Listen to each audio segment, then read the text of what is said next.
protectors against government tyranny, America's last hope, brave oath keepers. And the sheriffs, including 8 from Colorado, learned that they needed to protect their citizenry from much more than local lawbreakers. In today's world, public enemy number one just might be the federal government. You mean the folks shipping guns into Mexico and blaming the Second Amendment, or caught shipping drugs in? You mean the ones that released in Texas alone? Houston Chronicle reported in 1 year over 200,000 violent felon illegals. They release them and don't even deport them. Yeah, I think the federal government's been taken over and is enemy number one, because it's not our government anymore. In today's world, public enemy number one might be the federal government, or the out-of-control federal bureaucracy, as organizers of the convention like to refer to it. The person who will stand tall against federal tyranny, even if it means armed resistance, according to the organizers, is the county sheriff. They are so afraid of that, ladies and gentlemen. The whole Warner Defense Authorization Act is about, if you take your state back, it says have federal troops come in over the state. Texas tried to pass a law saying TSA has to follow the law, can't touch your genitals. And the Fed said, we'll have a blockade of air travel. We'll block, physically, a blockade an act of war. That was on the news last year. And it goes on. Total demonization, total panicking of Sheriff Mack that organized it. They hate Mack because he's a go-getter, won at the Supreme Court. He's a good guy. He never talks about violence. That's why he's having to sue the Southern Poverty Slime Center. I want to talk about that with him today, because they said he calls for killing cops. And he said, show me for a year where I said that. They said, okay, we'll do a little retraction. Didn't really do it. So he's suing them now.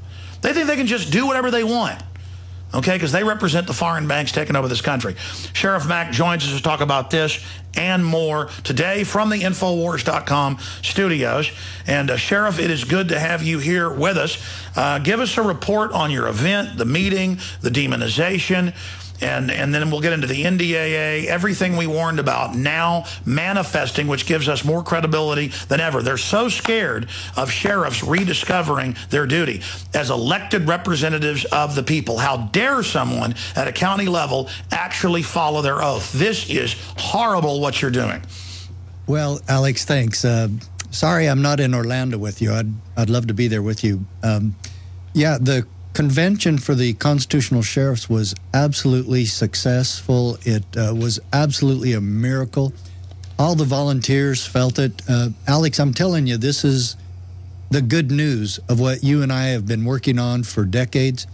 This was really a powerful, patriotic, freedom-enhancing convention. It was, again, as you mentioned, my message has been one of peace, solutions, and that, just like you mentioned about my book, The County Sheriff, America's Last Hope, this is a way for us to provide, and this is a theme, of course, for all police and sheriffs nationwide, to serve and protect. That's all we're talking about. We simply want our nation's police officers, and of course the sheriffs, who are the only elected police officer in the country, to keep their oath.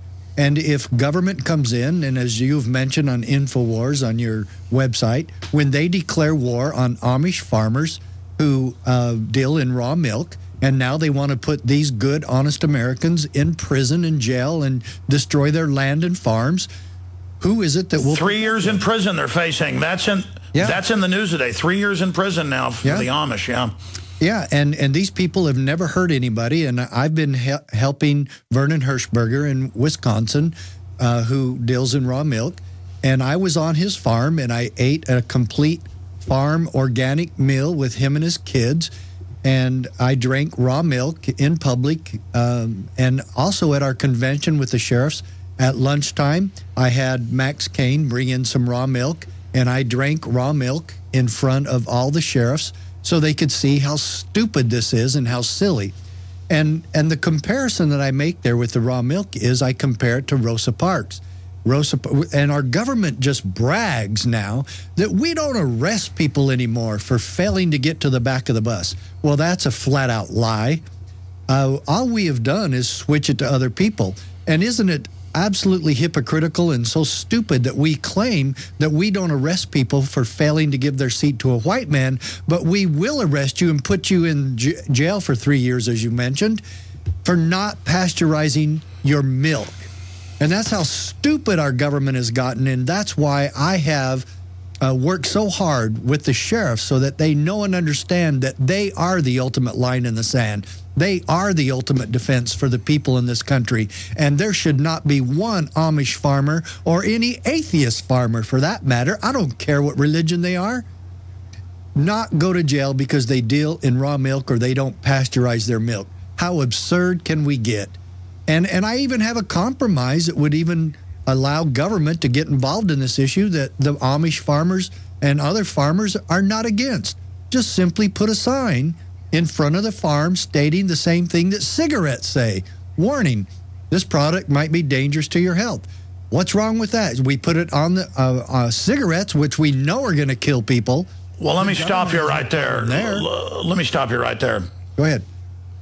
Yeah, Sheriff, let me stop you right there. We had a big statistics study article that Natural News did just 2 days ago that Mike Adams put out in the Drudge Report link to. And I'm going from memory, but it's regular milk, pasteurized, boiled. Yeah. It's not even real milk. Burned. Has 150 times 150 times the manure, blood, pus. The big industry wants to cook it so they can give you crud. Raw milk has to be clean and pure. I mean, it's incredible. But shifting gears, this is the key to all this. The reason they're so scared of you is they mentioned here in the Denver Post that when the EPA, when the new regulations, when the bureaucrats try to go on people's property, they're telling sheriffs, don't let them. Well, you're saying make all these new agencies follow the Constitution, be in control of your county, make them check in with you. Right. This gets in the way of Agenda 21 and their plan to come in with the hordes of bureaucrats and eat out our substance. You're trying to reawaken America. You're trying to do something as American as apple pie, and this is like holy water to vampires. Well, that's a good way to put it. That's almost as good as Safety Sally. Quite frankly, Alex, you're absolutely correct. We did have a good presentation about Agenda 21 at our event, but we took it step by step. It was a block-on-block approach, okay, block building. We started with all the abuses going on in about a 15-minute video. Then Michael Badnarik came in and spoke an hour about the Bill of Rights. I reviewed my case that you already talked about, that this addressed jurisdiction. And that my case proved that the federal government does not have jurisdiction in our counties and that local officials are the ones in charge. And then right after that, we went on break. And I have to tell you, a sheriff from Texas came up to me and he said, Sheriff Mack, I got to tell you, I was really wondering about coming to this convention. And then he put his hands up to his face like this and he said, you got me. And you see, Alex, that was the feeling in the room the whole time. The founding fathers were walking around in that room. It just felt like something so historic, so powerful, so patriotic, so foundational and fundamental, so constitutional. The sheriffs that were there loved it, they were engaged, and they were dedicated to this cause. Amazing. You were feeling the tide turning. When we come back, I want you to go over the abuses, go over the solutions. In fact, I'm going to try to just sit back and give you the floor to break down what you did there to give us a flavor of that and how this is a key chink in the globalist armor. This is the tide turning. That's the feeling. It's electricity. It's destiny. I began to do a lot of research into why. All right. This is very elementary. This is a short segment, long 18-minute segment coming up, and then a 5-minute segment with Sheriff Richard Mack in studio with us, and he's offered to co-host sometime or fill in for me, so look for him in the chair there that Mike Adams and others have filled so amply. Sheriff, in this short segment, I just want to introduce it with this point, and I'm going to turn over much of this hour to you. It's very elementary. The globalists know there's money and power in taking over government and taxing and controlling people. That's the history of the world. America's founded on not trusting the government, keeping it small. That's what made us great. Here you come and I come and others and Ron Paul with basic common sense, and the bad guys run around calling themselves the arbiters, brainwashing police, brainwashing military. They don't like it that a well-spoken guy who's been successful like you at the Supreme Court, who's credible, comes up with real information, and that now they've gotten into government and have illegitimately used it to take power. You're going back to the original Constitution and key positions like sheriff. Right.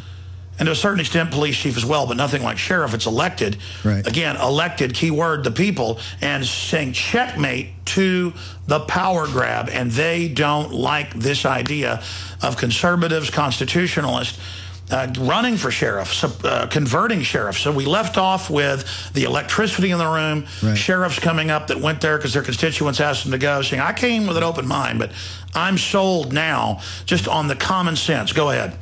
Well, and that happened throughout the day, Alex, and I really wished you could have been there. Everybody that donated, we would have loved to have had them there, and it was so powerful. And we had comments like this from sheriffs all day long, and another sheriff from Oregon after the lunch break came up and said, boy, some of the sheriffs in Oregon told me not to come to this because it was too radical.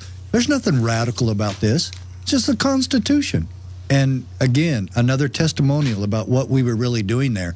And then right after the break, we had Joe Bannister speak. And of course, you know what he speaks about, the IRS and the subversive subterfuge of the IRS. And then we had your friend and mine, Larry Pratt.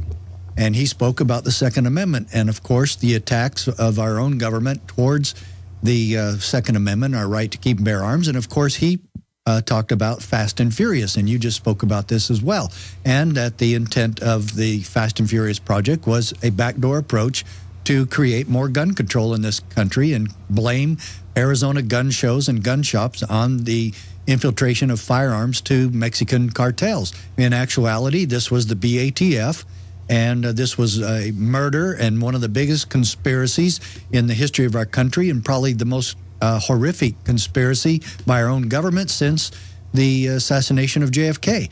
And so now we're looking at all of these issues as we present the truth to all these sheriffs. And in the afternoon, what did we do? We had sheriffs speaking, current employed constitutional sheriffs. And I have to tell you, Sheriff Brad Rogers from Indiana, who actually stood against the FDA going after one of the Amish farmers in his county.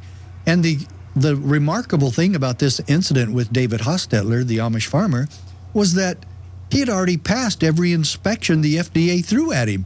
His place was just fine. It was all up to code. It was very clean, no problems. And they still kept after him. And they, in fact, had him going before a grand jury in Detroit. And finally, Hostetler called us. He called his sheriff and said, I'm actually getting tired of this now. I've done everything they asked me to do. I've let them on my property, even though they had no probable cause or warrants. He says, I don't want them here anymore. So what did Brad Rogers do? He told the FDA, don't come back. They tried to come back, and he said, look, I told you, don't come back. If you try to come on this man's property again, I'm going to charge you with trespassing unless you have a warrant signed by a judge or probable cause. Guess who won? Sheriff Brad Rogers. And so this was we had Brad Rogers tell his story and what he's doing to be a constitutional sheriff in Indiana. And I have to tell you, we had about 8 sheriffs, maybe 9, from Northern California attend this event. I mean, we had more sheriffs from California than we did Montana or Idaho or Nevada or Arizona or New Mexico. We have sheriffs standing in California now because they've